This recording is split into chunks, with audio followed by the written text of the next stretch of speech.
None of us got where we are solely by pulling ourselves up by our bootstraps.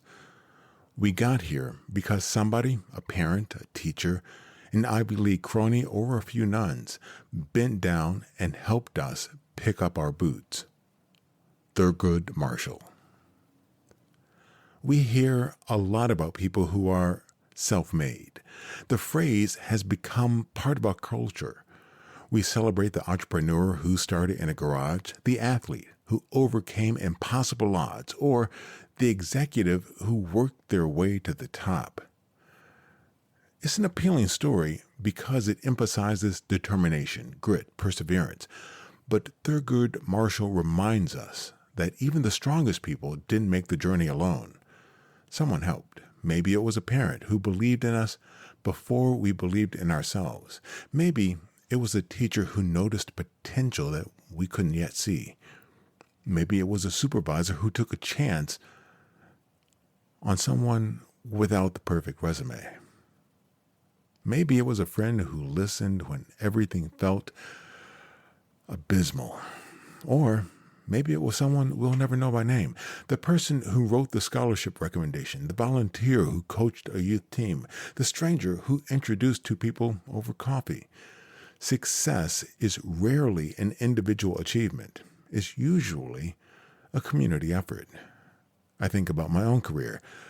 I've had people who opened doors, people who taught me things that weren't in any manual, people that trusted me with opportunities before I had accumulated the years of experience that were required. Looking back, I can trace my path through conversations more than credentials. One introduction led to another. One recommendation led to a different opportunity. One person saying, "I think Christopher would be a good fit for this." Those things changed the course of my career more than I realize. Those moments are easy to overlook because they usually don't make the headlines, but they're often turning points.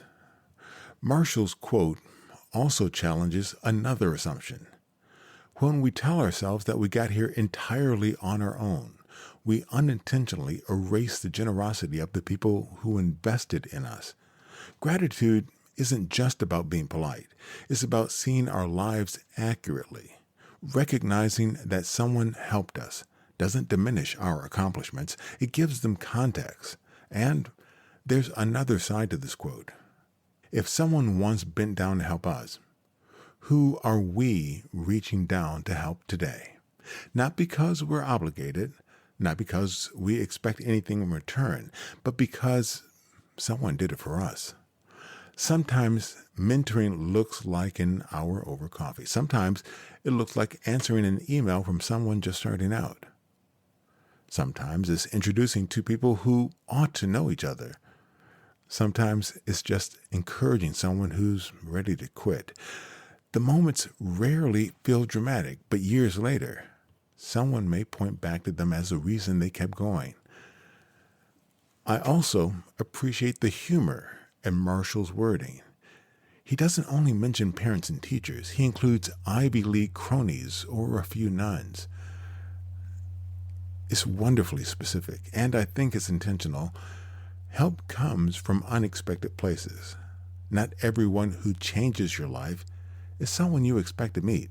Sometimes the person who has the greatest influence enters your story for only a few minutes. Thurgood Marshall knew something about people opening doors. Before becoming the first African-American justice on the Supreme Court, he spent decades challenging segregation and arguing landmark civil rights cases. Even someone with his extraordinary intellect and determination understood that no one reaches great heights alone. That's a perspective worth remembering. So today I have two questions for you. Who helped you pick up your boots? And who are you helping this week? Sometimes curiosity begins not with discovering something new, but seeing something familiar in a different way. Thanks for spending a few minutes with me. Stay curious.